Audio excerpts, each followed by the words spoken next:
ठाणे महापालिकेच्या सेवेतील कर्मचारी अधिकारी हे सुद्धा चांगले लेखक गायक कवी आहेत। तसेच ठाणे महापालिका ही नेहमीच कलेचा आदर करीत आली।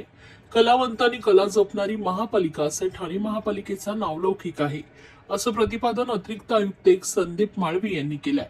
ठाणे महानगरपालिकेतर्फे मराठी भाषा पंधरवड्या निमित्तानं विविध साहित्यिक कार्यक्रमांचं आयोजन करण्यात आले होते। या शृंखलेतील कवी संमेलन दिनांक 27 जानेवारी रोजी कैलासवासी नरेंद्र बल्लाळ सभागृहात पार पडले। या कार्यक्रमास उपायुक्त उमेश बिरारी, उपमाहिती जनसंपर्क अधिकारी प्राची डिंगनकर यांच्यासह महापालिकेच्या विविध विभागातील कर्मचारी मोठ्या संख्येने उपस्थित होते। यावेळी अतिरिक्त आयुक्त एक संदीप माळवी यांनी उपस्थित कवींचे स्वागत केले।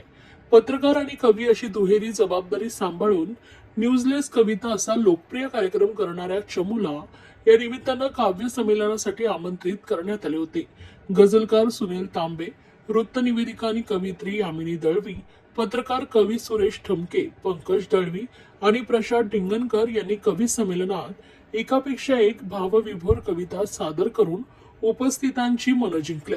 कधी प्रेम, कधी उपहासात्मक वर्तमानावर बोट ठेवत, कधी व्यथा, वेदना, जीवन संघर्ष, जीवनातील शाश्वत सत्य, तर कधी नर्म विनोद अशा मानवी भावभावनांचा आविष्कार असणाऱ्या कविता या निमित्तानं या कवींनी सादर केल्यात। गझल, हायकू, मुक्तछंद, वृत्तबद्ध आणि चारोळी असे कवितेचे विविध प्रकार हाताळणाऱ्या या कवींनी कवितेचा समृद्ध इतिहास या निमित्तानं उलगडून दाखवलाय।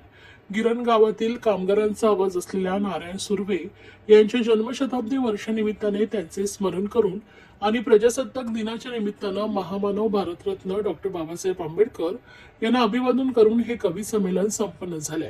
प्रशांत डिंगनकर यांनी सादर केलेली बा विठ्ठला उपहासात्मक कविता, यामिनी दळवी यांनी सादर केलेली सुखाला आज माहेरी पुन्हा परतायला सांगू ही गझल, तर हार नाही जीत नाही श्वास गझल या सुनील तांबे यांच्या तरुणुम्ममधील गझल उपस्थितांची दाद मिळून गेल्यात।